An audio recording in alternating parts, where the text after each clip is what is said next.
Gucci, so and today Fendi, so It's hot. You'll have to excuse me, I'll be drinking a lot. Oh yeah. You're fun. Now I've got a coffee over here, so. Is it Santori?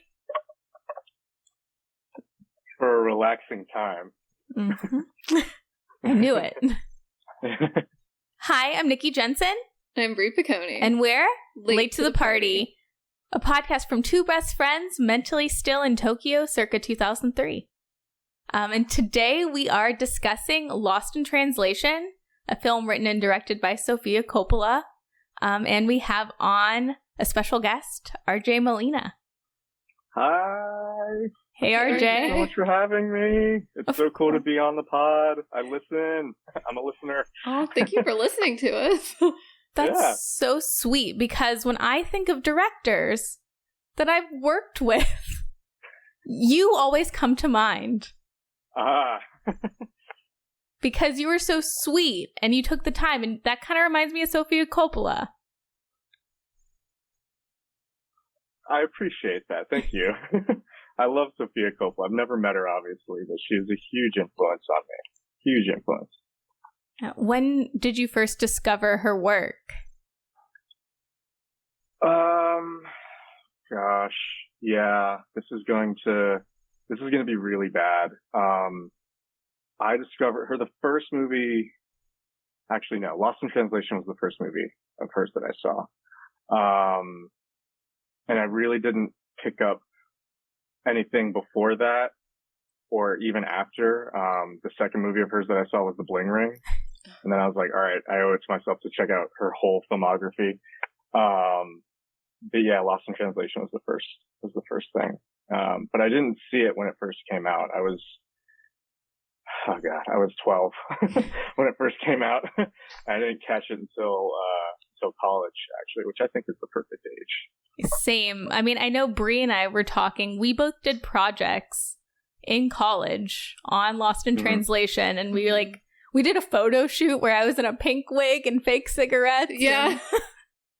It was great. I love it. Yeah, I wrote like 4 or 5 papers on this film in college. I took a bunch of psychology and sociology classes towards the end, or rather at the beginning, my first 2 years in college, and I wrote an entire paper just on the scene where Bob and Charlotte are talking in bed and they're laying down. Like, that's how much I love this movie. It also helps that like I was living in New York back in 2010 just for the summer. I was doing an internship there, and I was 19. So there was only so much I could do. Like, I couldn't legally party or, go out to bars or anything like that. But I found myself wandering around the city a lot. Much the same way that Charlotte does. It's like, and I met people the same way that like she met Bob and some of the other characters, and it just had that.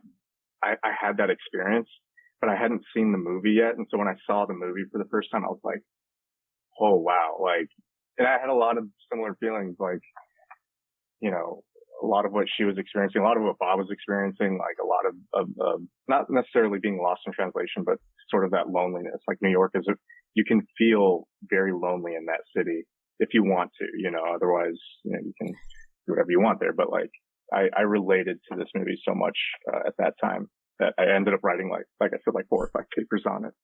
No, I think Sofia Coppola does a really great job through Charlotte, especially of articulating how being in your late teens, early 20s, this feeling of like, your life is going to begin, but you see other people doing things that they want to do, like Giovanni Ribisi's character, her husband, and you kind of want something, but you don't exactly know what yet, and you can't connect to people, so.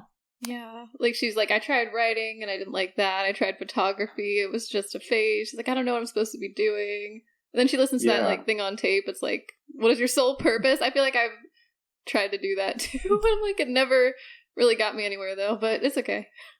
And there's also this like, this cynicism that develops as part of it. Like I just finished rewatching it a few minutes ago, And I was surprised.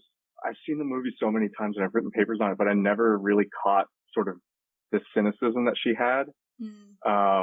It's really apparent when she's having dinner with Anna Faris's character and everyone else. And she's just sitting there smoking her cigarette, rolling her eyes, and she looks back at Bob and he's just like, right. But I never noticed like everything leading up to that scene. Like you said, like she was listening to the self-help tapes, but she's looking at it and kind of smirking at it, or, you know, all these different things. And yeah, I think back to that time, and yeah, there was that sort of cynicism where it's like, I don't know what I'm doing, and I've yet to figure it out. And I am seeing everyone doing all these things, but like, I'm kind of above it. Like, it's this weird thing. Yeah. It's this weird feeling you have. And I just never noticed that with her until now. Or like the self-awareness of like, I don't know if it's Sofia Coppola said it or it's actually a line of dialogue, but talking about Charlotte, like why do girls like either become horse girls or start taking pictures of their feet? Like, I know when I was 19, I took a lot of photos of my feet and like of my shoes. And it's just like, I was self-aware at the time. I was like, well, it's kind of lame, but it's artsy. Like, there's just this thing. I still take pictures of my feet. I still think it's a little artsy. In the right situation, I don't know. Hey, if Quentin Tarantino can do it, like, you know. Yeah. I'm still trying to figure out what the first shot means, though. Oh, like just that first, like the opening where she's like laying on the bed and her like see-through granny panties. Yeah. Wow. Yeah, the granny panties. Like, I'm still deciphering that after all this time. Well, any insight into that? Well, you know, it's based on, I forget the artist, but it's based on a work. Wait, is it Edward Hopper? Maybe it's not Edward Hopper, but it's, who is it? It's someone in that vein, though. And I think she took inspiration from a Bridget Bardot film as well. But if you fall down the like feminist college paper rabbit hole, it's about the male gaze and the lack thereof because it hangs on to that frame too much.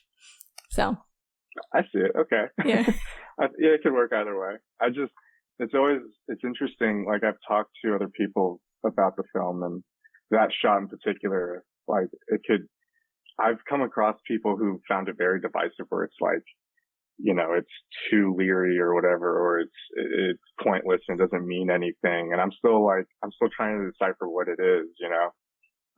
Male gaze, certainly, you know, but the panties themselves don't lend itself to that at all. So not even the Nikki gaze. I'm like, those are granny panties. Yeah, I'm into it. It's well lit, and it's an interesting way to open the movie. But yeah, I'm still figuring it out. Yeah. You know, something tells me to meet in the middle. Something tells me that Sofia Coppola is a very aesthetic person who loves just things looking pretty. Yeah. To convey who Charlotte is right away, she's just laying there bored on her bed. Right. The granny panties, you know, she's a young girl still, so you throw that in. But also basing it off of this art piece that she really likes. Like, I could just see Sofia Coppola vibing to that and like being like, that's a shot. Yeah, not putting too much into it. It's just the shot. And to your point about the aesthetics, there's so many shots in this film that are just like, it's pure photography. Like, you're just looking at a still of her sitting on the windowsill or even in the bathtub, and she's looking out into the skyline. But the way it's lit, it's just so beautiful, and it was shot on film, but it looks like a time capsule of that time, you know, of that era. And like, most of the film is aesthetics. And when you do get dialogue in there, sprinkled in there, it's so poignant. Or it seems random, but deep down it is poignant. You know, so she's very aesthetic. You know, she's definitely got a vibe going throughout all of her films. For sure. I feel like this film excels so well at like, it looks like a memory. Yes. And that's so cool how someone can like successfully convey that on screen. Like, because you can't, if you're like, what's a memory? That's so hard to articulate, but she just like nails it. She nails it, and it looks so effortless. Mm-hmm. You know, not to say that there wasn't effort made to make the film. I mean, this was a crazy film to make. Like, half of it was done guerrilla style, which is like they didn't have permits or anything. Like, they just running through the streets of Tokyo. But like, when you see the craft, when you see those moments, it's like, oh, you know, it's just so well done. But it doesn't look like it was that difficult for her. Like, she just knew what she was looking for. Did she have a shot list, or was it a little more loosey-goose? So all the street scenes felt loosey-goose. Like I said, guerrilla style. They didn't have permits. They couldn't shoot, you know, in the square. They couldn't, you know, they were just running around with a camera, and like they would just have to hide it. Sometimes like under the cameraman's arm, just running through the street. That's why there are a lot of like low angles. I feel like the shots in the hotel though are more crafted. Like, she definitely had specific things in mind, like Bob sitting, you know, in that small bed in his bathrobe, you know, Charlotte on the windowsill. I feel like those were definitely in her head, and probably stuff that, moments that she had, experienced when she was, I'm sure, there with her husband at the time. I feel like a lot of this is based on her own experiences, obviously. That's what I'm thinking. Spike Jonze. It's Spike written. Jonze, yeah. That Giovanni Ribisi character dresses like Spike Jonze even. Mm-hmm. Yeah, I mean, obviously we don't know them, but like, I mean, he made a movie called Her. I mean, there's a connection there. For sure. For sure. Did you like Her? Oh, I love Her. Yeah. Did you? You know, it's a movie that stuck with me. I really liked it at the time, but over time, I think about it, which is good, but I am so angry. I'm like, you have Olivia Wilde in front of you, Rooney Mara, you just turn them down? Like, I have to go back and rewatch it. I haven't watched it as often as Lost in Translation. I think I've only seen it like twice, but I have to go back and see if I feel differently about it. I mean, Homeboy has all these beautiful women in front of him, and he just is like, nah, I'll listen to a voice. I'm good. I mean, you know, life imitates art, right? He had he had Sofia Coppola, and he was just went over his head. It's true. On the Spike Jonze tip, have you seen the behind the scenes of Lost in Translation? Oh yeah, I remember them like being kind of loose, like they weren't sort of official. It was very like it was very B-rolly. You know, they're just, you know, wandering Tokyo trying to find locations. But I don't remember. I think Spike Jonze was part of it, right? I believe he's a cameraman, because she will look to the camera and say, "Yeah, here's my husband," which is Spike Jonze. Yeah. And it's kind of shot like Jackass a little bit. Yeah. So, just all the worlds colliding. Like, I wonder what he might have been feeling as she wrote this, or I wonder if there was some sort of understanding between them. You know, if Charlotte is meant to be sort of this composite of her, I wonder if Spike picked up on that, or, you know, and it was like, well, you know, okay, I hear you and I see you and I understand what you're trying to say, or it just completely went over his head. Just so out to lunch. He's just like, yeah, this is great. Probably went over his head. Yeah, this is awesome. Who's this guy? The husband seems like a dick. Like, I don't get it. Yeah. Did you meet Bill Murray in Tokyo and I didn't know about it? Like, we didn't hang out? Like, what's going on? But speaking of Bill Murray, so even on the behind the scenes, up until, was it days before shooting, maybe a week before, she didn't know she didn't know that Bill Murray was going to show up because he didn't sign a formal contract. He doesn't sign a formal contract and infamously does not have an agent. Didn't she like call Al Pacino to try to get like in touch with him? I think it was, yeah. Right? Like, I don't know. I just think that's hilarious. Like calling up Al Pacino and then be like, no, I don't want to work with you. I'm looking for Bill Murray. I don't know. Well, I mean, it's Bill Murray. Yeah. Someone's got to find him. I mean, she grew up with Al Pacino, so she wouldn't be as impressed with Al Pacino.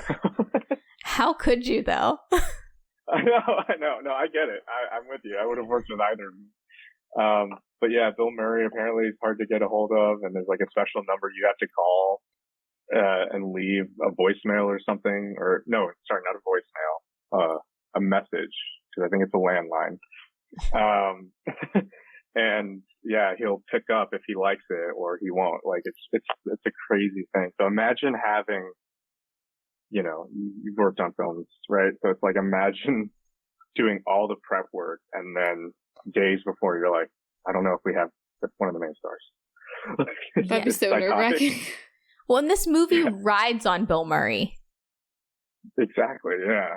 Yeah. He improvised a lot as well, right? Because like she didn't. I mean, Sofia Coppola is known for not writing a whole lot of dialogue as it is. So, but I feel like especially in this movie, like there's. It's weird because it does feel improvised, and yet she won an Oscar for screenwriting. So like, there's got to be there's a balance here. I feel like she wrote, you know, their first meeting. I feel like she wrote the interaction in the bedroom when he's talking about life and having kids and, you know, figuring things out. I feel like she wrote that, and if she did, like, I mean, that's why she won, because it's so poignant. But yeah, I feel like everything else is like Bill Murray, just having fun with it and improvising and golfing whenever you can. For sure. Well, like, it's obviously improvised in the best way when he's doing the whiskey commercial the second time about the Rat Pack. Yes. Yeah. So good, though. That's like what you want out of Bill Murray. Yes. Yes. And the fact that he's like willing to bring it, you know, the fact that he wants to, that you can feel that he wanted to do this, you know, and he's actually putting in the work to improvise is good. For sure. Have you seen On the Rocks? Or Brie, have you seen On the Rocks? I haven't. Actually, I did say I went back and rewatched and watched everything of hers. I have still yet to see On the Rocks. Is it good? It's good. He plays like a what is the word when you're old? Like an old playboy. Right. Yeah, and Rashida Jones is his daughter, and they go on this caper to see if Marlon Wayans is cheating. It's like super cute. So did it have that same vibe, or was it more energetic, or? It was more energetic. Like, it seems like Bill Murray, I think, does his best work here in Lost in Translation. Yeah. And then I'm not a fan of a lot of other Bill Murray in between this time. Like St. Vincent, it's not my jam. But but On the Rocks is the best he's been in years. So good. Okay. That's well, I should watch that tonight then. Yeah, it's fun. Yeah, Bill Murray can be like, I don't want to say hit or miss, because I do like Bill Murray, but he's definitely an acquired taste. Yeah. Are you a fan of Bill Murray, Brie? Yeah. I mean, I've always loved Bill Murray. I think I first saw him in Ghostbusters, I think. Yeah. And I don't know. I was like, yeah, I don't know. Stan. Yeah. Did you grow up with Bill Murray, or were you like late to the Bill Murray party? No, yeah, Ghostbusters, Caddyshack. Obviously wasn't born during the time when those movies came out, but you know, I was humble brag. No.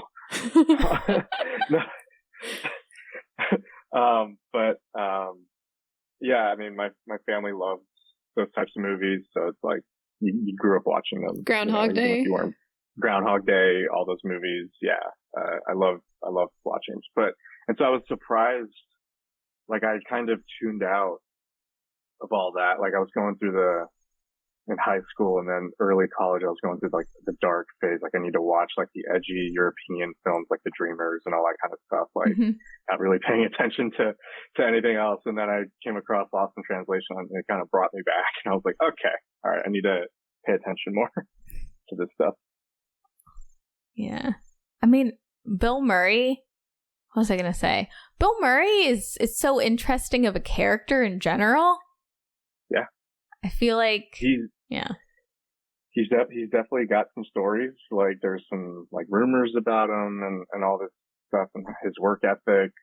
But I think, yeah, he's one of those guys where, you know, I'm not like worshiping at the altar of Bill Murray, but when I see a good performance, it's like, you know, I got to give the man credit. Like he's good. And Scarlett Johansson too. Like she was 17 when she shot this. Mm-hmm. Oh, I didn't realize she was that young. Yeah. Yeah. Dang. Yeah.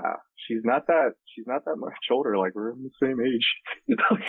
Bracket, like, but yeah, she was like 17, and she's flying out to Tokyo to make this movie with the daughter of Francis Ford Coppola and Bill Murray, and she's holding her own. Like, she is just as good as, I mean, I consider Sofia Coppola a character in this as well. Like as we were talking about her aesthetic, like, she's all throughout this film. So like, Scarlett's just as good as her, just as good as Bill Murray. So witty and funny too. Like, you know, the little jabs that she throws at him about his age throughout, like, oh yeah, you know, yeah.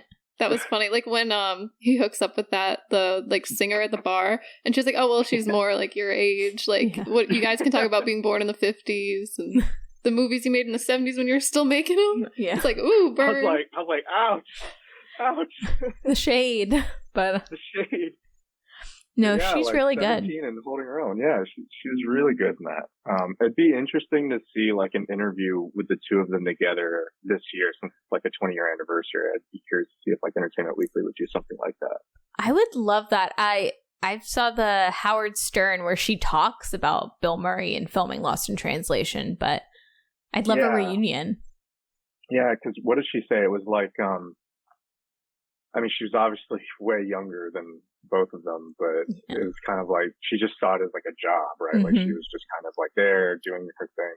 That was it. Like, there wasn't a whole lot of interaction with them off camera. But yeah, I'd be curious to see what it's like now. I'm curious too. It's so interesting on that tip because, you know, after this, or even before with Virgin Suicides, Sofia Coppola has this working relationship with Kirsten Dunst. Mm-hmm. And then, you know, Elle Fanning, and then all these other lead actresses of hers, she forms a really strong bond with, but not ScarJo. Yeah. Right. Huh.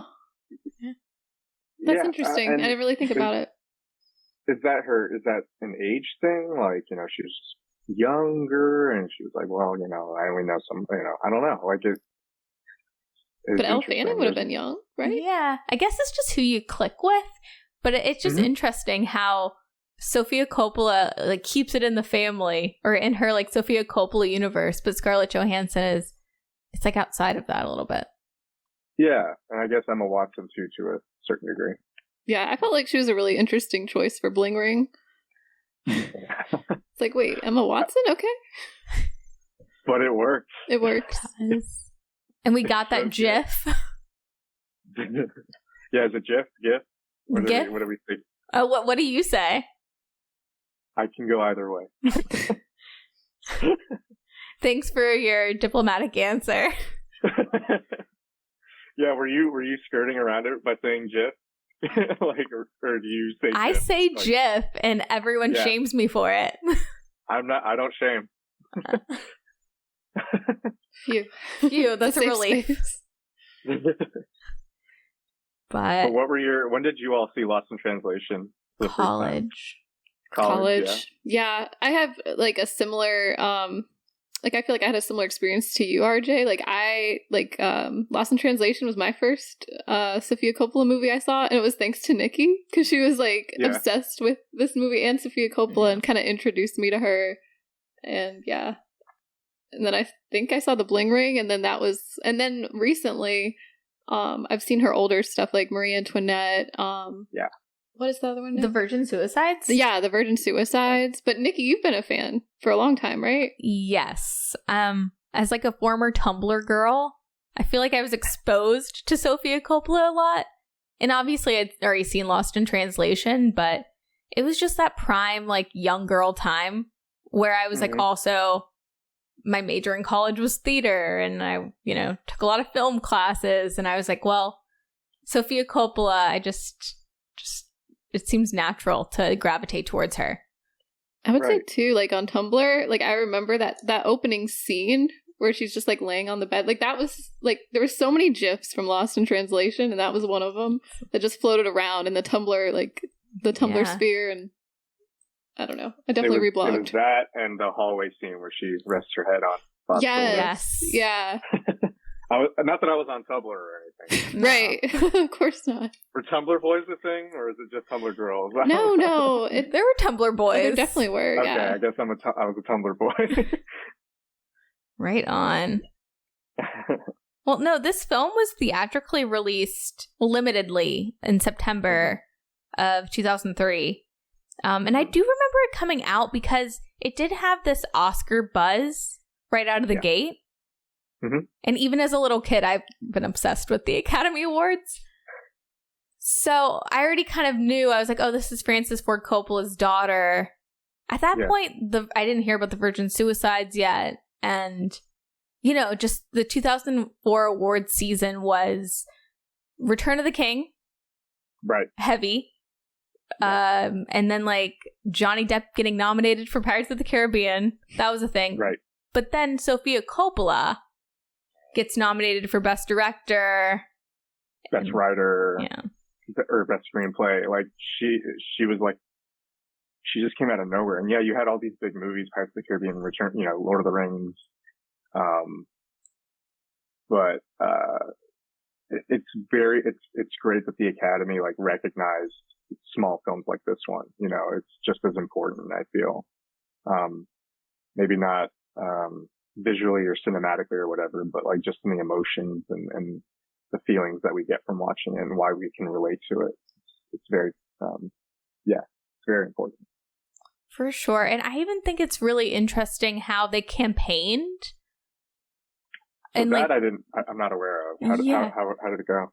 So, well, you know, like Miramax is known for the big like campaigns and like the Weinstein of it all and getting all this money. Like a Shakespeare in Love, they spent so much money on campaigning. Mm-hmm. And this isn't Miramax, this is Focus, and this is different. Yeah. But their strategy was to make it an indie, like market it as an indie and word of mouth and just get that buzz. Mm-hmm. And I'm sure being a Nepo baby and Francis Ford Coppola's daughter didn't hurt. Yeah. But it was all buzz, and it was like a distinct, like it was sorry, I lost my train of thought.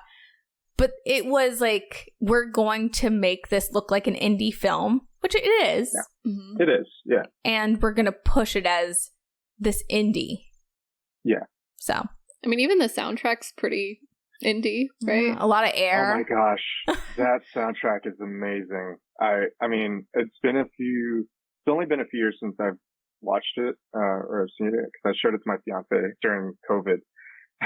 Thankfully she liked it. But the soundtrack, like it always somehow catches me off guard or surprises me, just how good it is. Like it still holds up so well. Like it doesn't feel like it's trying too hard. Mm-hmm. I'm gonna rag on indie films for a little bit now, if you don't mind. But there's so many. But there's some indie films from the early aughts that obviously, we grew up with, or we watched at the right time, so they stick with us and we love them. But you go back and watch them and you're like, soundtrack feels a little too forced, or like the writing feels a little too forced. This is one of those rare films where everything just gels so perfectly.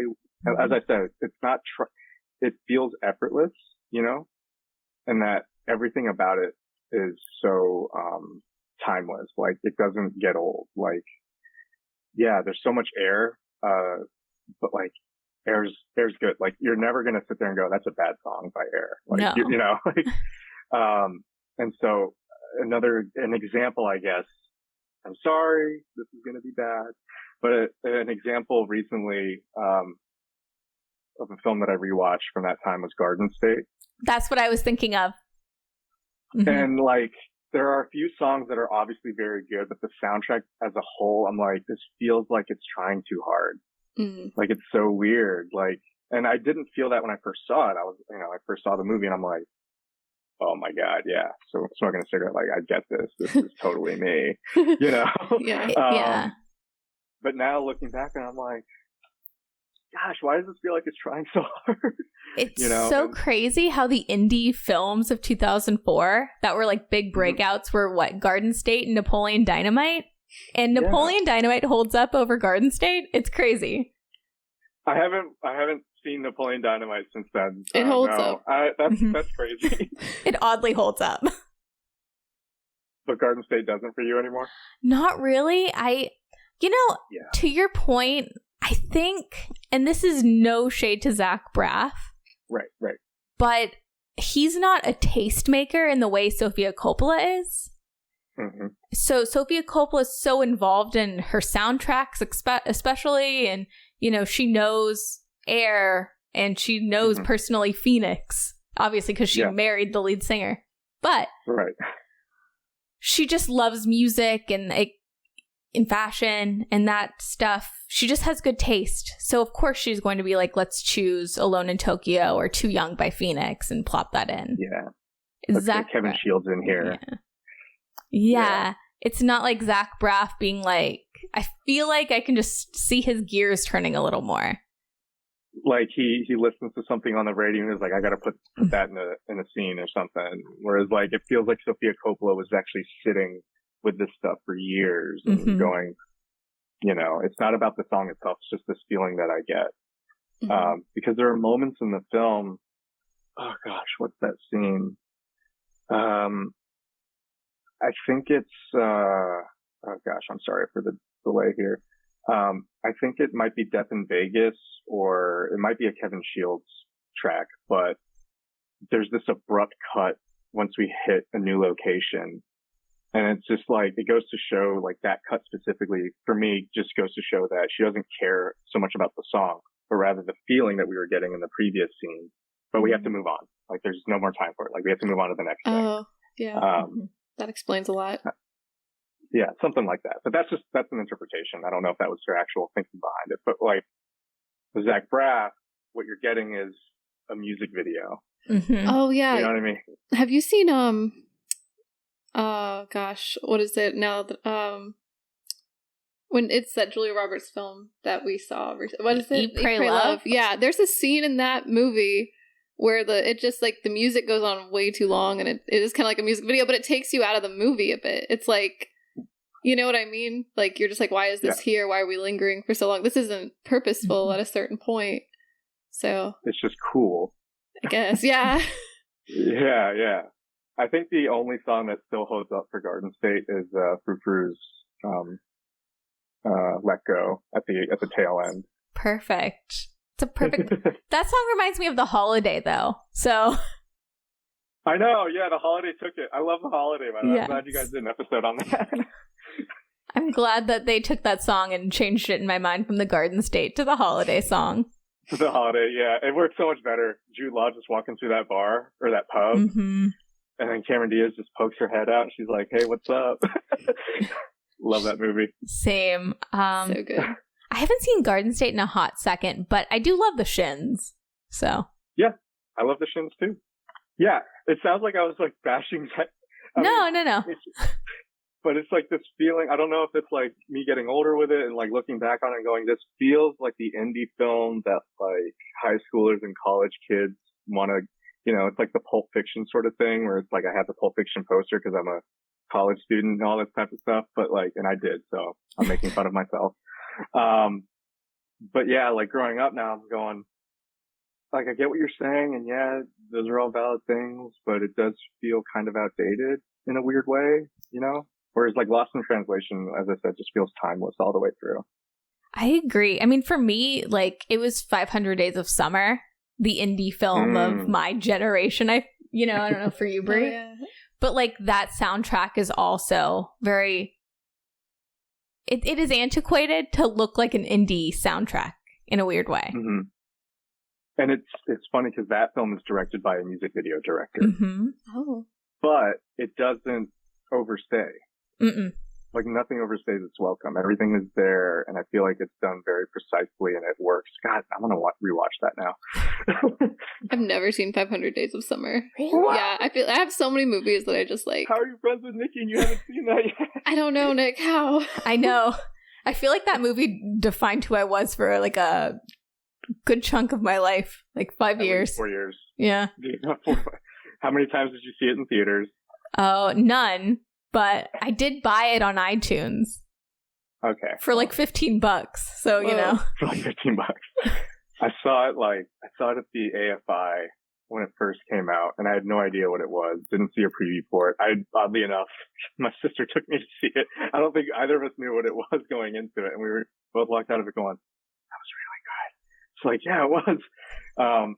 And it's not a romantic movie by any means, so it's like, it didn't feel weird watching it with it. But then I did take like a few people to see it. Like I wouldn't call them dates; they were kind of dates. And then like I'd sit there going, I feel like I'm misinterpreting. It might Like, kill a vibe.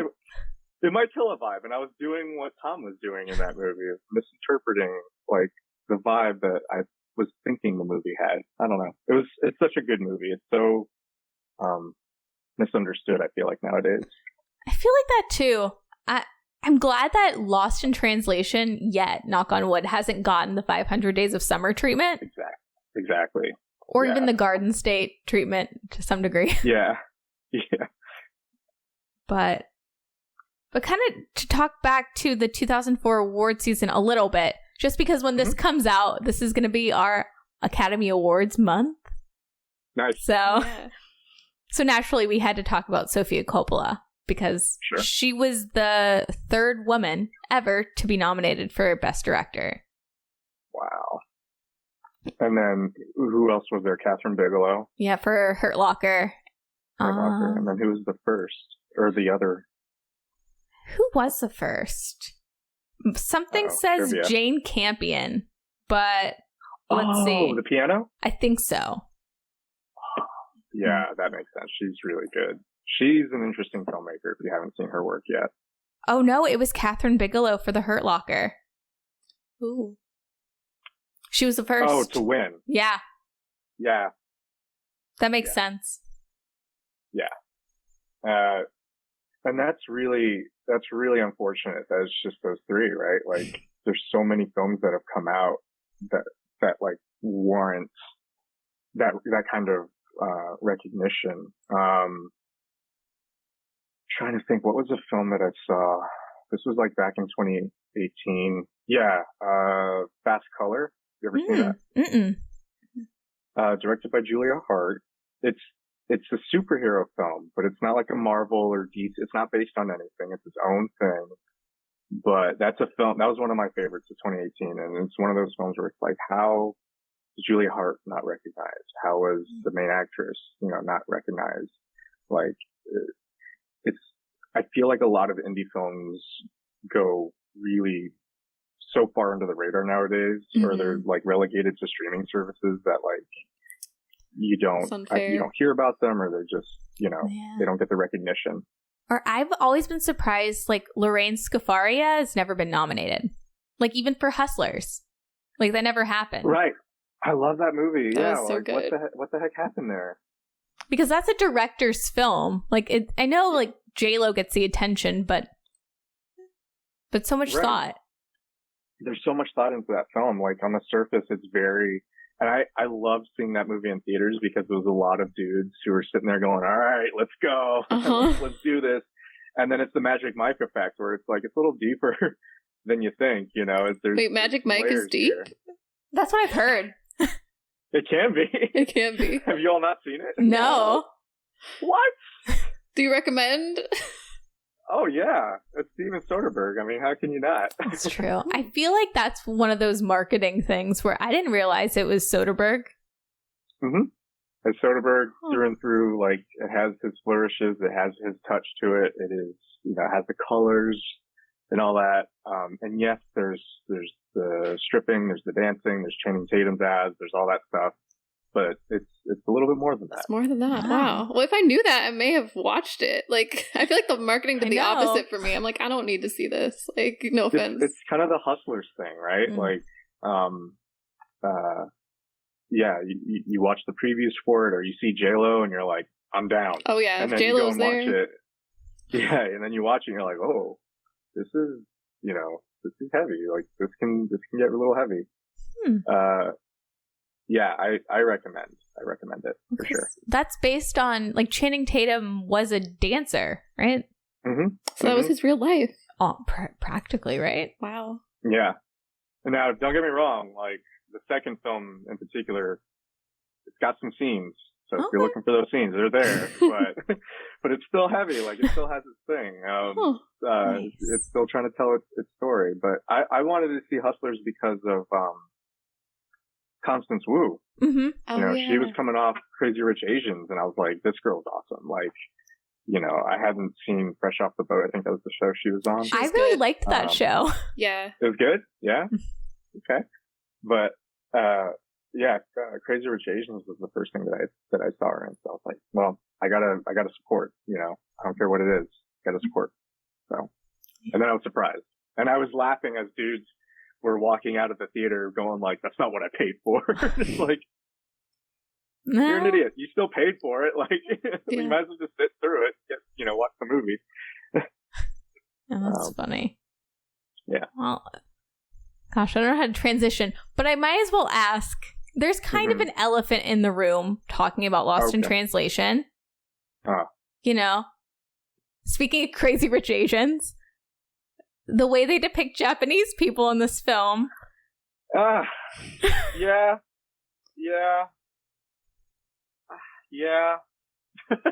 Not great. You know, the first time I watched this film, I picked up on it so much more than I do now because I feel like I can be like, well, it's from a Westerner's perspective. Yeah. It's not over the top in any ways, because believe me, I've seen a lot of early 2000s movies that are like over the top. But how do you feel about that? You know, if I'm not mistaken, this was an American/Japanese film. Like, I think it's a co-production. Like, Coppola definitely had a Japanese crew involved, and you have to, obviously. Yeah. 2002 was a different time. But I feel like there was an understanding between the crews. You know, I feel like everyone got an idea of what the film was. As you said, it's from a Westerner's perspective. The characters are literally, I mean, the title of the movie is Lost in Translation. Right. You know, there is a scene where Bob just doesn't know what the escort is saying. With them, like, that's like one of my favorite scenes, though. That lady cracks me up. It's such a good scene. And I think the ultimate test, like, I'm the wrong person to ask about this because, you know, I was younger when I saw it and it left a certain impression on me. And so I get, my fiance, perfect example, hadn't seen the film. We're in our 30s watching it. And I guess to a certain degree, I was cognizant of it. Like, I did sit there and I was like, okay, this could be the make or break. Like, she could either be really into this or she might point out something that I have been too lazy to think about, you know, and we get to that scene and she's laughing. Okay. And she's laughing during the photography session too. So I'm sitting there going, okay. And I think it helps that, I think if you didn't have that scene where he's shooting the commercial, where, you know, the director is speaking to him only in Japanese and the translator is giving him brief snippets of what he's saying, I think if you didn't have that scene and if you did more jokes, more R for L jokes, I think it would have been problematic. But because you have that scene with the director speaking Japanese, I think it sets up everything else where everyone tries, like all the Japanese people that interact with them try to communicate with them in English. But again, there's lost in translation. They're lost in translation. But I think that's a good test to see, like, watch it with someone who's younger, like if you've got a niece or a younger brother or something or a nephew or whatever. And if they're in their early 20s, show the movie to them now. And if they're sitting there going, that's messed up, then yeah, maybe, you know, it is. It's not a Christmas story. Yeah. Yeah. You know, they don't bring out the duck ever in this movie. Right. But still, like, that's a good sort of barometer for people who haven't seen it yet. You know, watch it with someone who hasn't seen it yet, either at our age or younger, and see if they react a certain way about it. Yeah, that's a good question, though. I don't know. What are your takes on it? I mean, yeah. What do you have any takes? I don't know. I mean, I feel like I see what they're trying to do, like with that scene, like where he's like being directed by the man speaking Japanese, and it's kind of like over the top, and like, you know, I feel like it's maybe, I mean, it's obviously from a Western perspective. I don't know if the intention is to make fun of like how there's like the discrepancy of, you know, like when you see movies maybe dubbed in Japanese, how they like, I don't know, it's just a different language, so it's going to sound different. But, you know, in English, it might be just a couple words. So I don't know if they're like exaggerating that, or if it's like, I think it's a joke, right? I think it's supposed to be a joke, maybe. I don't know. Yeah, it's a joke, and it's also, but is it a good plays one? into, yeah. I don't know. I mean, whatever your tastes are, right? I think it also just adds to the cynicism that both Bob and Charlotte have. Like, everyone is so into Japan. Like, you have Giovanni's character going mushi mushi. You know, you have Anna Faris like talking about reincarnation And karate. People who are karate, as she says. Like, you have so many people like faking it throughout the movie. So many Westerners faking it throughout the movie that you have these two people who are so cynical in a way where they're just like, I genuinely don't understand what you're saying. It sounds like you're saying lip me or yeah, like I don't know. It's like so deadpan, his character. It's like, yeah. I feel like he doesn't try though. Like, I mean, I don't know. I would have known what she was talking about. You're like, obviously, I know to Obviously rip those tights or something. I don't know.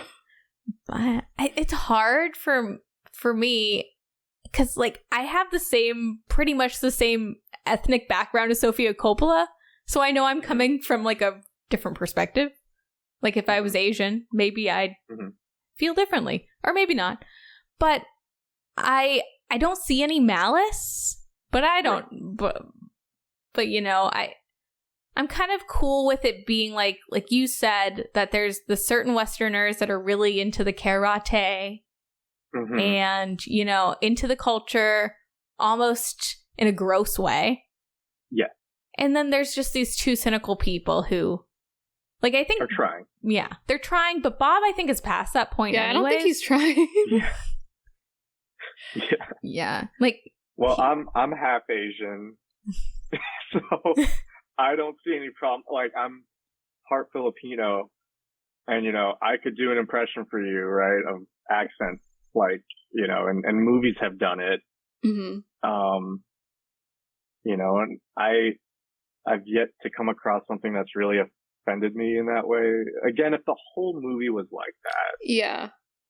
You know, and there wasn't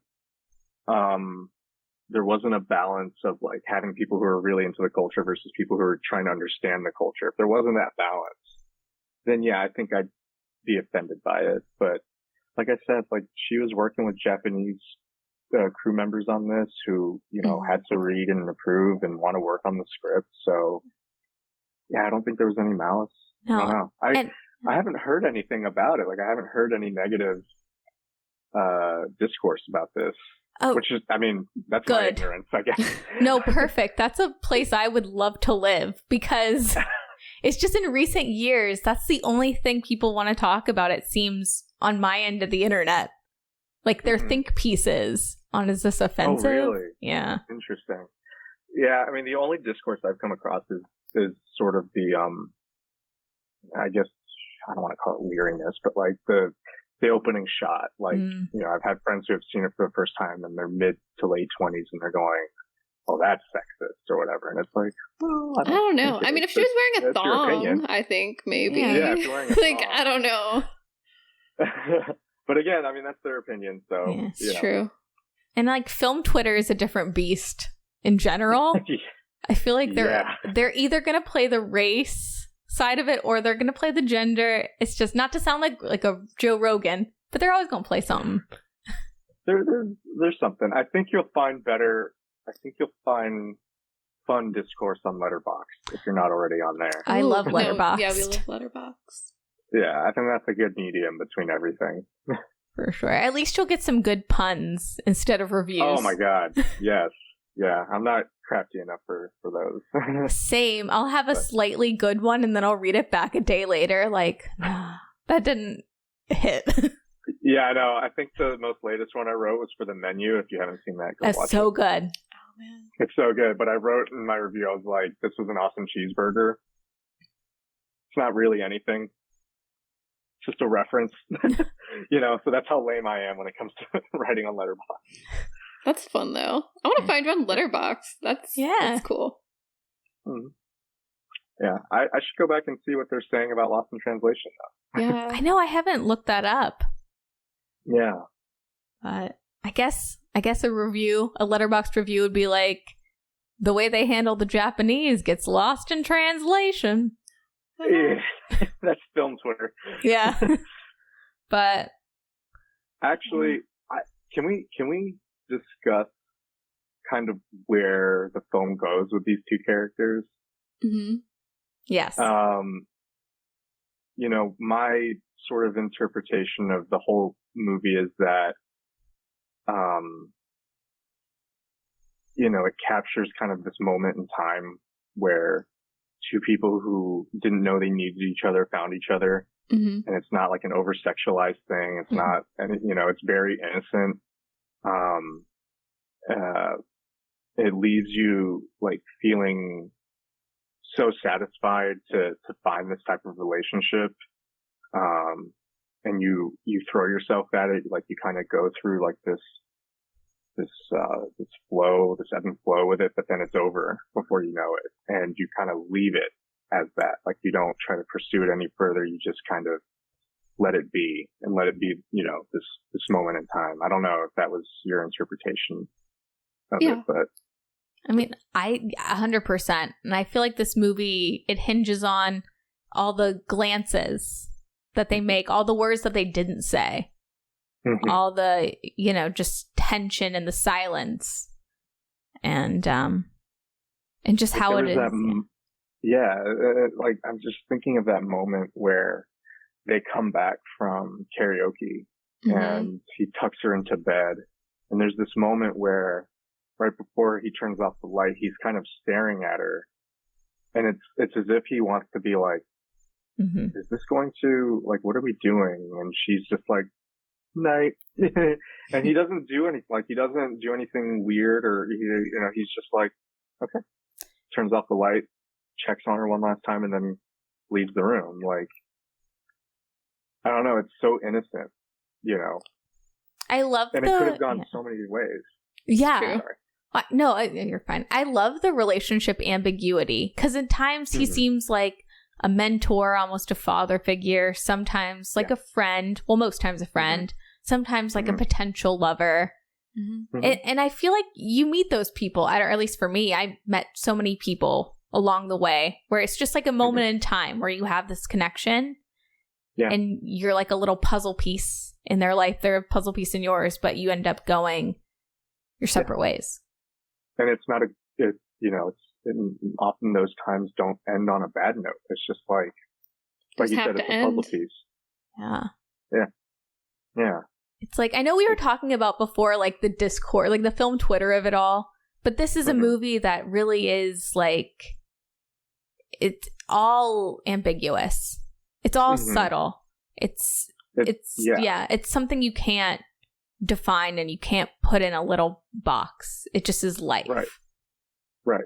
And God, speaking of ambiguity, just like going back to that scene where they're talking about life and, while they're laying in bed, that was like a 3-page paper that I wrote in college, because there's so many things happening, so much body language happening between the two of them. But again, because it's done so well, because it's crafted so well, it never leans into sort of what we're expected to. It never goes HBO, like it never. I'm glad. Right. It doesn't do anything beyond just like providing every little bit of what you just described about the relationship. It has that mentor aspect to it, has that friend aspect to it, and it even has that potential lover aspect to it. Like the fact that she's laying and turned and facing him for almost the entire scene, and he's like trying not to, like he's just on his back the entire time, and like just at first he's just being stiff and kind of awkward about it because she's in bed with him, and but then he starts talking about life and he starts to loosen up a little bit more, turns to her a little bit more. And then by the end of the scene, the only sort of physical contact they have is that he just grabs her ankle or her foot. Mm-hmm.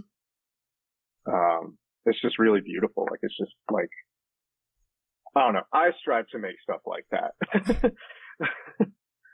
You know, yeah. those are. Oh, yeah. sorry. Who are your influences, by the way? Sofia Coppola. Yeah, like, no surprise there. Sofia Coppola is a huge one. Danny Boyle's another.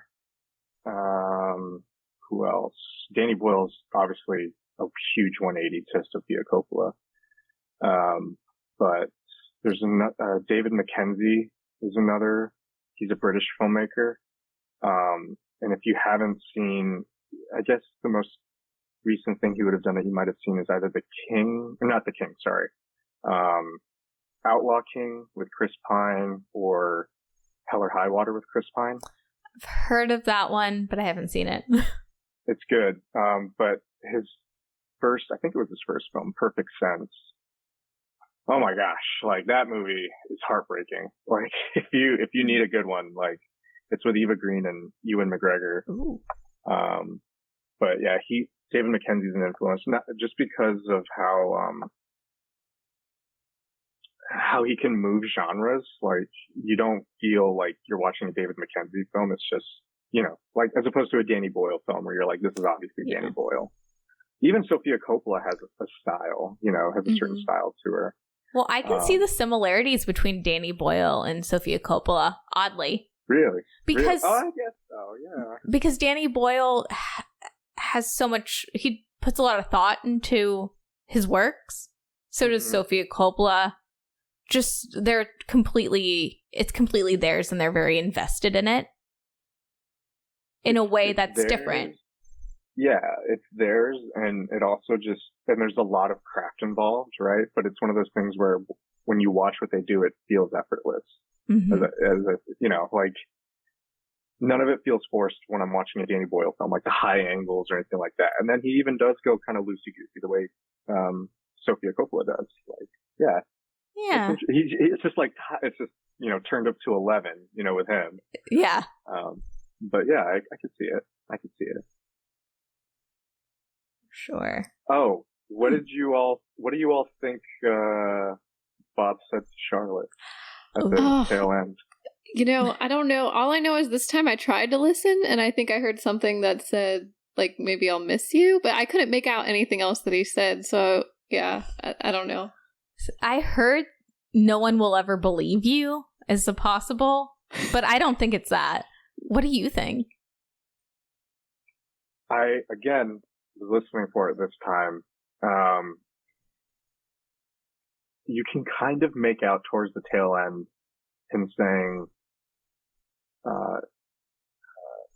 he's like, just tell him everything and, you know, everything will be all right, sort of thing. Yeah. Like, you know, marriage-wise or something? You think he's giving her advice, maybe? Yeah. Because I was thinking maybe he's, like, just giving her, you know, like, well, there's a certain point, like, in that scene where they're both laying in bed and just kind of talking. He tells her, you know, like, I'm not worried about you, keep writing, like, things like that. So I'm assuming it's something positive to keep her head up, maybe, because it kind of leaves on a positive, like, it's sad that they had to say goodbye, but she kind of bops down the streets in a way, you know, like, her head's a little higher, I think. I don't know. Yeah, I think, he was saying, just tell him how you feel and do what you need to do, because she's clearly unhappy and wants to kind of move on, but she doesn't yet know that she can or should or whatever, you know, the case may be. Mm-hmm. I mean, I've also heard things where people say, you know, tell him everything and we'll meet back here in a couple of years. I don't know. You know? Yeah. I hope there's no Lost in Translation 2. That'd be the worst. No, that'd be so weird. No, like I said, this is timeless. You don't need another one of that. No. You know? No. I never thought about, like, I've always thought about the ending, but I've always loved so much the choice to not know what they say. I like think that's beautiful, and I'm like, yeah, I really don't need to know. Mm-hmm. Yeah. But now talking about it with you guys, I never thought about Charlotte and her husband, like their future before. Like, I've been invested in Charlotte's future, but yeah, she needs to divorce this fool. Yeah. I mean, he's not a bad guy. They're just on two completely different, fields. Like, they're just not compatible. Like, there's no chemistry between them. There really isn't. She wants there to be. She's trying at the beginning. But yeah, I mean, he's too busy with his career goals, and she's trying to figure herself out. Like, yeah, why stay? I don't know. True. I like, though, like, Charlotte, I noticed especially this time, she'll look at herself in the mirror and play with her hair, play with her scarf, or put on her lipstick, and it's like without any dialogue, she's trying to find out who she is as a person, and she's trying on different things. She's kind of trying on Giovanni Ribisi's character too, trying on Japan. Maybe that even, not to get too like this, what does it mean? But like the pink wig, when she tries on the wig and at the karaoke scene, she gets all confident. She's just trying on different things, different lifestyles. Well, and it also helps being around people who give you that confidence, right? Like Bob definitely gave her that confidence. That scene after or before the karaoke where they're just at their apartment or at Charlie Brown's apartment, just taking pictures. Like, that's a side that you haven't seen of her, before then. Like, she's so confident, like she's posing, she's dancing, like she just seems free, especially when she's with Bob.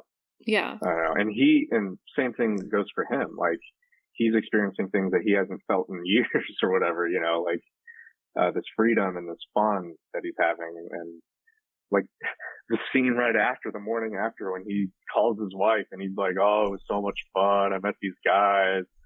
And then, he hangs up the phone. He's like, I don't know why I did that. I don't know why I had to tell her all that. Like, yeah, they just bring out the best in each other. And I think, or at least the curiosity that they both have.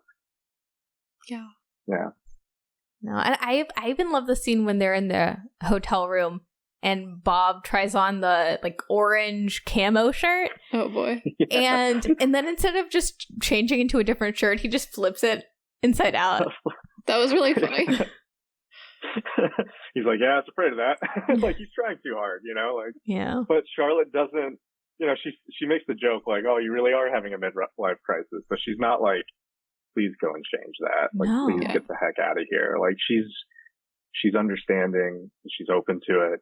And that kind of gives him a boost to just be like, you know what? Yeah, I'm just going to put this inside out. It's fine. The color's fine. The pattern's weird. That's it. Well, like, she's having a quarter life crisis as much as he's having a midlife one. Exactly. So I love that they could just both be like, oh yeah, we are very lost right now. We need connection. Yeah. This is just what it is. Great. You're having a midlife crisis and going to buy a Porsche. I love this. Yeah. And you're right. Like, she is having a quarter life crisis. Like, I don't know why I didn't think to like frame it that way, but yeah, she is. Yeah. For real. Can we talk about the karaoke scene? Because that's my personal favorite. I love that scene. I love that whole sequence. I just like, that's so much fun. Like, you ever have those nights with friends? Like, you're just getting lost. You have no idea what's really happening. You're drinking at a bar one minute, and then you're off running to some other place, and you're just killing time. You're at someone else's place, just hanging out, taking pictures or whatever. And then, yeah, you end up doing karaoke, and it's like, it's a vibe. Like, it's such a fun vibe. Like, everyone sort of had that experience. For sure. And I love, and it almost makes me like get a little verklempt in a weird way when she's singing Brass in Pocket. And she's like feeling herself, and this is like one of the first times she feels free and fun and her age, which is young. And she looks over at Bob, and like when she's like, I'm special, and he's like, special. And in that moment, she doesn't feel special to anyone. Her friend she calls on the phone doesn't want to hear her problems. Oh yeah, that was messed up. Her friend was like, oh, I gotta go, or like, I'll talk to you later, I hope you're having fun. And she doesn't hear anything that she's saying. She's like, yeah, I'm struggling right now. She's like, oh, that's great, gotta go. But to Bob, especially in that moment, she's special. Mm-hmm. Yeah. And I'm like, oh, Yeah. perfect song, perfect everything. Well, and then think about just a few moments after that, you know, when he's singing his song and he looks over at her and she's just like, she's lost in him. Like, she's just like, this is my buddy. Like, this is what I needed this whole time. Like, I just needed a friend to get me through this. And it's like, this feels so right, you know? Well, Great scene. and now every time I hear that song, I think of Bill Murray in Lost in Translation. So, all right, I have a question. Could this movie be made and be released the way it was today? You know, I was thinking about that because there's some things where I thought, like, in this movie that kind of do put a timestamp in a way. Like, and I have questions. Like, why do we see, like, in Bob's room, he has, like, a fax machine? Like, that's a little odd. You know what I mean? And, I mean, obviously they have flip phones and stuff, so iPhones weren't a thing. But, like, a fax machine? Like, that wouldn't happen today. well, like, you're a little older than us. Was that a thing? Fax machine? Yeah, they're totally. But, like, in a hotel? Like, yeah, when you're like, across the way? Like, would you get one? Well, if you're across the pond and you need to reach someone, yeah, that was probably the easiest way. Yeah. Huh. that blows my mind. I don't know why. I'm not that much older than I you. know. But yeah. I just Yeah, can't remember it. I mean, the only other way to really talk to people overseas was to buy a card, like oh God, the name is escaping me, and it's bad that it's escaping me. Someone's gonna listen to this that I know who's older than me. They're gonna be like, "It's called this." You idiot! But it's called. I think it was like a phone call. A phone card or something. You would have to pay to get like a certain amount of time to call someone overseas. Oh yeah, I remember those. Yeah. So it's either that or fax. Yeah. Huh, that's sad. I kind of want a fax. Faxing is fun. Yeah. That sounds so Faxing is romantic. fun.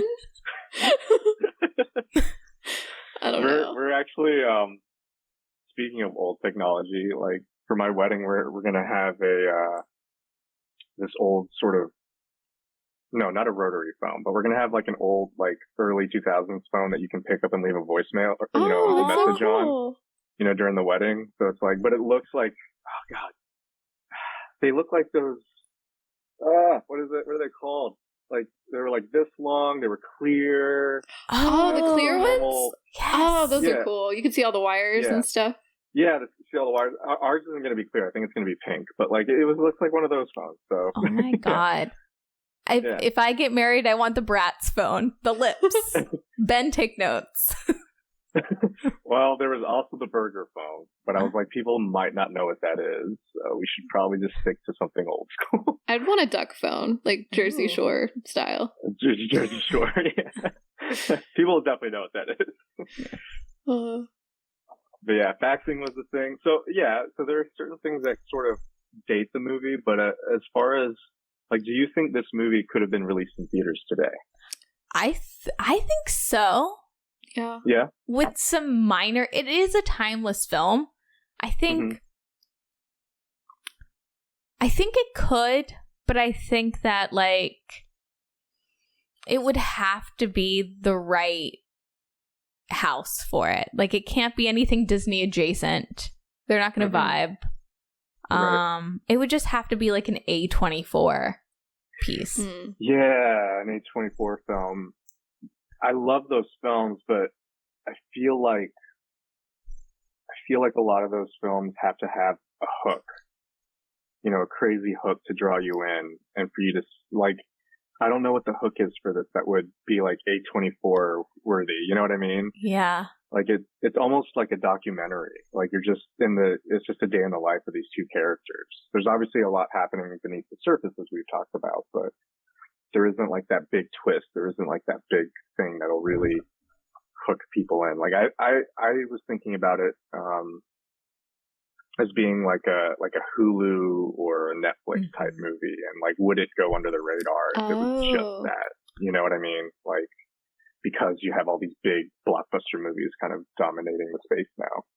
I feel like it would go under the radar, like so much more. But even this Oscar season, like 2003 looking back was so interesting because this is the year Charlize Theron wins for Monster. And, you know, that performance is so iconic and larger than life, but it's, you know, Monster wasn't a critical or, well, yeah, it wasn't even really a critical success. Yeah, or commercial or no. Like that. Yeah. And then like the Whale Rider girl got nominated. Like a lot of big things, but a lot of smaller things that I think now it just wouldn't, it wouldn't grab. It wouldn't grab. But it seems like you're basically saying that like, that it would still get the recognition, right? Mm-hmm. You know, there's still a lot of films now that are getting the recognition, but you know, no one's going to see Babylon, unfortunately, but it's still getting a buzz. Like it's still getting something. So yeah, I think you're right. Like I think it would be that sort of situation where sort of, I don't want to call them the Hollywood elite, but like Hollywood would recognize Lost in Translation and it would do things and it would get awards and stuff. But like, yeah, maybe we wouldn't know of it as much and we probably wouldn't catch it. Yeah, it'd be like a Midsummer situation maybe where they'd be like, oh, did you see Bill Murray's performance? It was so great. Sofia Coppola, kind of like the way they talk about Ari Aster, but, you know, oddly, nothing's, you know, he's not like an Oscar darling at this point, which is surprising to me. It's like the Timothée Chalamet effect, right? I love Timothée Chalamet, but you go and look at the box office numbers for a lot of his films and they're not great. Like he's not a financial success. Like there was an article that I read that compared, but there was an article that I read that kind of compared him to Leo DiCaprio at that time, like in the 90s, early 2000s. But the difference being like, they're both great actors. They've both been in great films, like amazingly, you know, despite his short career, despite their short careers respectively at that time. You know, Leo was only in for like 10 years, right? But Leo's films were huge box office successes, whereas Chalamet's are largely missed. You know, a few hits here and there, but they're largely missed. And it's like, that's what got me thinking about Lost in Translation. It's like, would this have been, you know, as commercially successful, you know, because I think it did really well. Let me see real quick. Sorry, I'm on my thing here. So yeah, $4 million budget, and then it made almost $120 million in box office, which is crazy because that's word of mouth. That's word of mouth, and yes, it could be nepo baby stuff as well, but like, I don't. That's see still crazy. This movie making, it's still crazy, and I don't see that happening now. You know what I mean? I mean, no shade at all, but Lily Rose Depp in Eggers' Nosferatu coming out is not going to do these numbers. Right. That's just the way it is right now. Right. And so it becomes this thing where, gosh, see, I'm ranting now. I'm sorry. But it becomes this thing where I feel like if you're going to do this type of movie, it has to have a certain hook to it. Going back to Zach Braff, right? He makes Garden State. And at that time, we understood it. Like, we got it. Like, all that kind of stuff. You look at his next film after that, or I don't know if it was his next one, but like a film that he did after that was called I Wish I Was Here.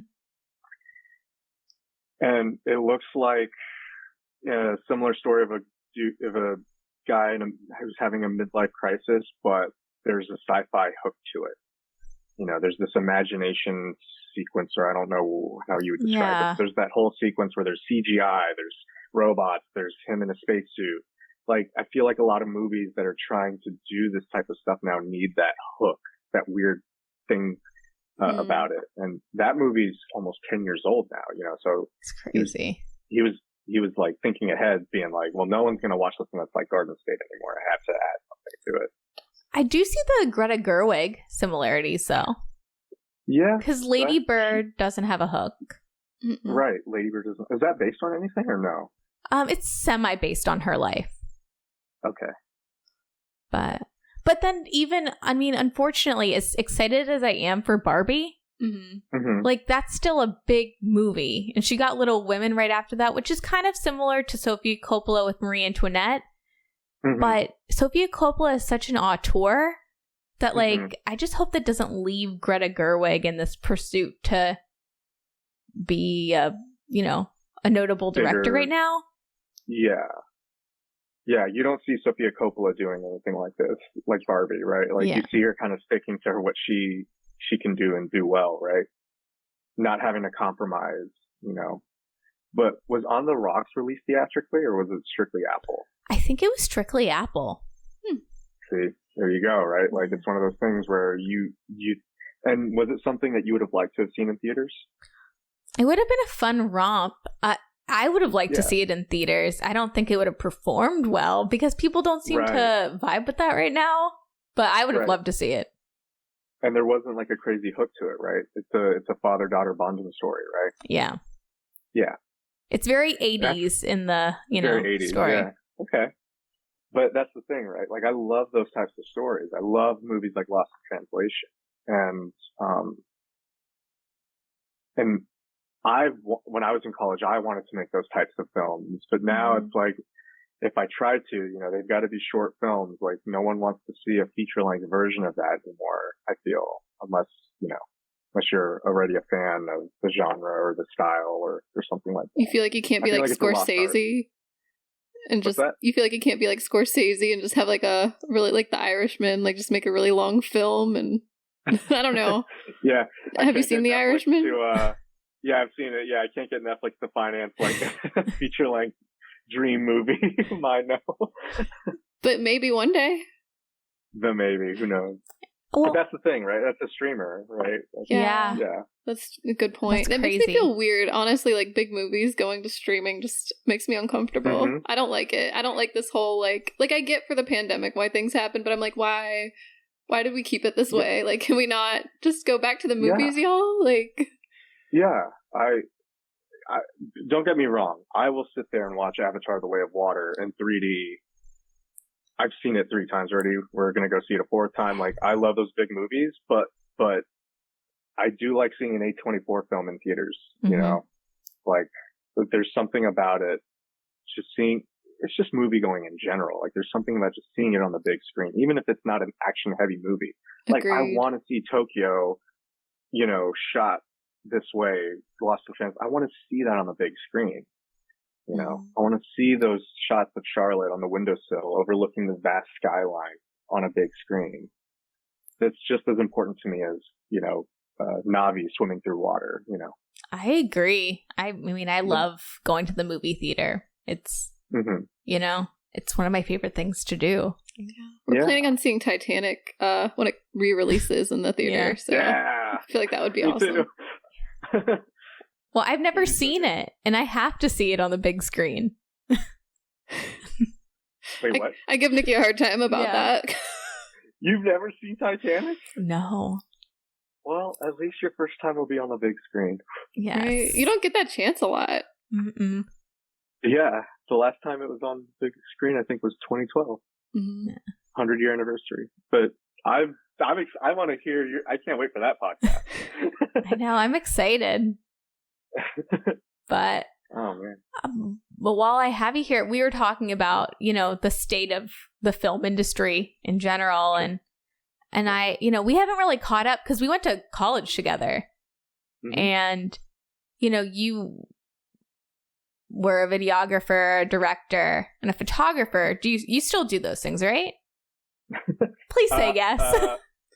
Yes, I do. There's just a long story behind it all because I tried to avoid it after college. I did the 9 to 5 thing. I sat at a desk for 8 years and, I did all that stuff. And now I'm fully back on doing photography and videography full time. But yeah, like we met, I don't think you and I ever worked together as like me. I don't think I've ever directed you. I think I was a cinematographer on a short film that a friend of ours did. To me, you were the director. In my mind, you were the director. But yes, you're technically right. No, she was fantastic. She was. She was. I think just because we hung out in similar circles, I like looked to you as this person where I was like, you create such an environment, I appreciate that. Are you still acting? sort of I fell down the rabbit hole of, instead of a 9 to 5, I was like, let me book commercials. So I did that. Wow. Oh, wow. And then I moved back home to the Outer Banks about 1.5 years ago. And, I started this podcast, and I'm just...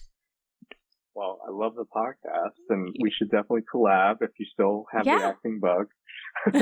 I just, I shot a short film, 2023. I shot it in 2021, around the fall, and, again, heavily influenced by Sofia Coppola. There's a lot of quiet moments of the character, like just wondering what they're doing and all this type of stuff. But submitted that to a few film festivals, and it got in, and so Ooh, yeah, nice. I'm still doing it. Still doing it.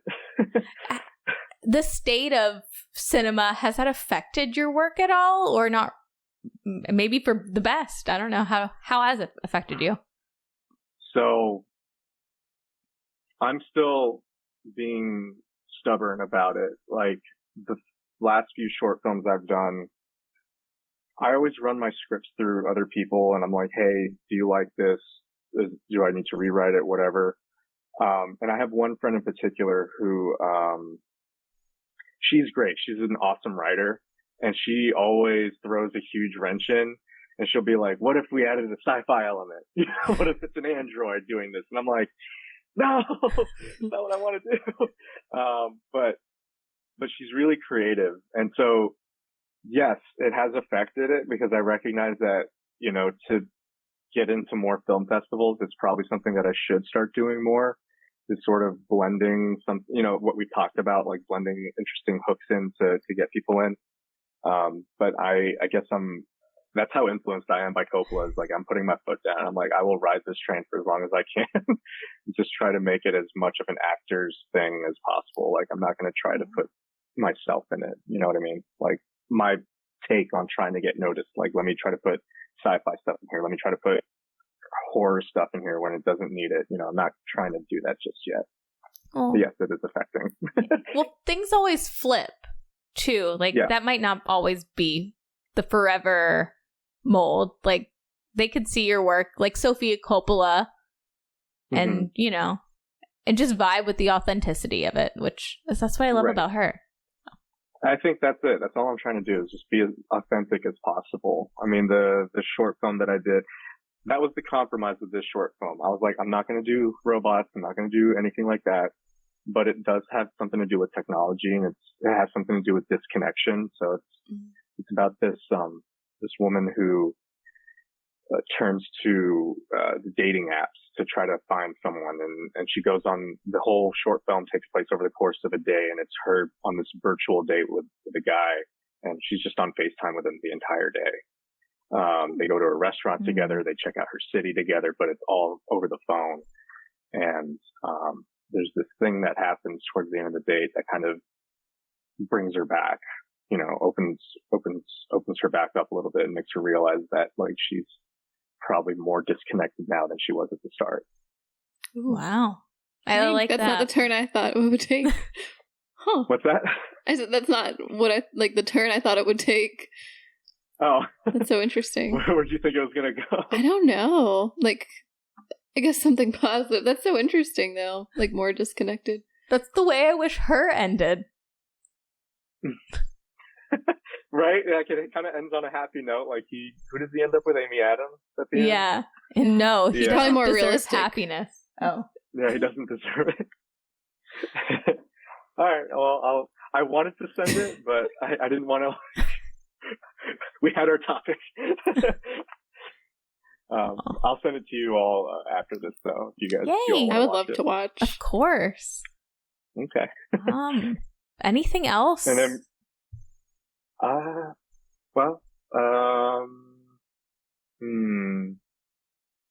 sure something will pop up about the movie. I really enjoyed rewatching it. Like, it's something that I can always go back and rewatch. And I love taking time now between viewings. Like, it's been 3 years since I've watched it at this point. So it's like, it's fun to go back and be a little bit older and still feel the same way about it. Still feel that it's timeless. Yeah. I agree. It's nice, like, when you can rewatch a movie and just, I don't know, I feel like this movie is, like, sort of a comfort movie. I don't know. It's weird. Yeah. And in different times in my life, I get like a different feeling. Like there were times where I felt the same kind of isolation and loneliness that this film portrays. But watching it now, I don't feel it. Like I'm not in it so much, but I can still have like some takeaways, you know? Like, I don't know.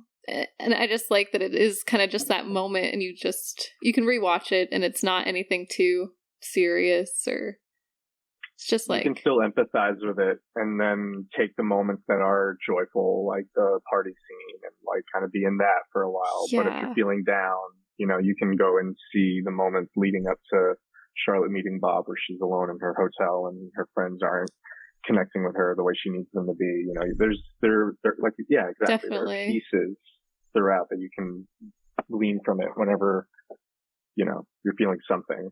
I found myself laughing more this time around. Like there's like so many little moments, like the ripping of the stockings. There's a scene where he like takes her to the hospital and he's like in the waiting room and someone's trying to speak Japanese to him and he doesn't understand. And then there's two ladies in the background and they're like losing it. They're laughing so hard because he has no idea like what this person's saying to him. But it's like, I don't know if those are the actors just like losing it on set, just trying, because the way they're laughing looks really real and it looks like one of those moments where, you know, you have to be serious and hold it in and then it just explodes. And so I was like, when you see people laugh that hard, it kind of makes you also laugh. And so I was just finding a lot more humor this time around.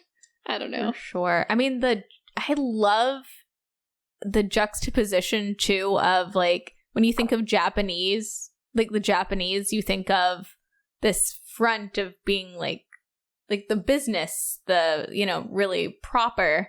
And so these two ladies cracking up is always hilarious to me. Or like even Bob being too tall for everything. It's just that it's comedy endearing. In that. Yeah. And I think that's the balance that I was talking about, right? Like when you had asked if the R for L thing was a little too much. There's so much in the movie that offsets it, like Bob being too tall for everything being sort of an inconvenience for him, the shave, you know, the razor being too small, and then the old Japanese woman messing with him at the hospital and the two ladies laughing at him and he knows they're laughing at him, you know, and he's kind of accepting. He's like, yeah, I know I sound like an idiot. You know, I feel like that's the balance. You know, there are a lot of examples of that balance where I think it toes the line just right.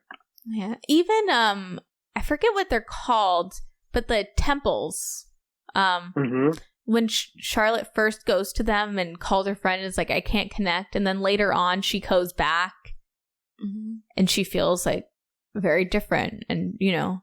Yes.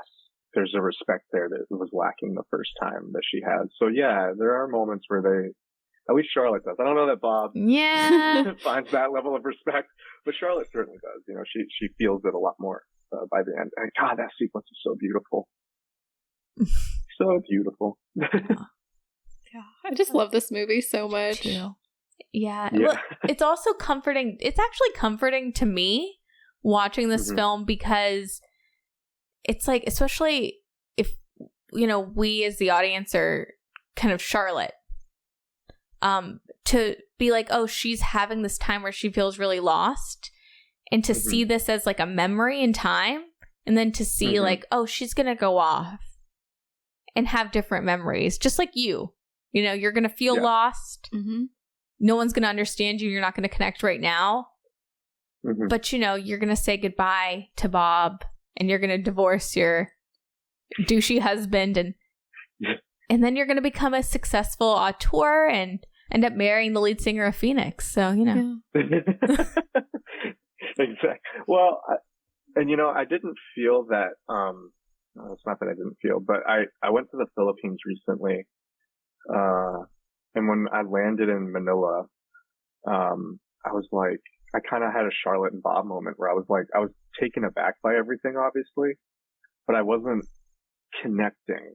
You know, and I am Filipino, but so it was very strange for me because I'm sitting there going, I feel like I should be feeling more. Like, this is so weird. And then I went to my mother's, province where she grew up, and that's when it clicked. You know, I had that moment that Charlotte has at the end at the temple, you know, where I was like, I get it. Like, I feel it now. Like, this is, you know, and it could be the connection to my mother or whatever it is, but like that, you know, you're always going to feel lost whenever you're traveling somewhere, and it could be somewhere foreign like Tokyo or the Philippines, or it could even be New York. Yeah. Could just be a different city. But like, yeah, just a different city. But the second time you go back, or maybe towards the end of that first trip, you're going to find something that you latch onto that makes you want to go back. Like grounds you in a way. Yeah. Like a place you kind of, like I feel like in this movie, it's the bar for the two of them. Like they always come back to that bar. And I think in real life that's called the New York Grill at the Park Hyatt. So the two Americans go to the, Right. And not just the bar, but each other. You know, if we're interpreting what he says to her at the end as like, let's meet back here in, you know, a few years, like they're the thing that kind of grounds the whole trip for them is each other, and the environment just helps kind of set that for the rest of their trip. Definitely. I don't know. I could. Yeah. No, that makes sense. No. Reading a lot into it, but I love this movie so much. Like, how could you not? That's the biggest compliment, though. I think that's really beautiful that Sofia Coppola has created this work, and we can talk about it like this. And you know, we're not, you know, doing like a screen rant on it. Right. It's like you can understand this film, but it's not like a conspiracy theory kind of talk.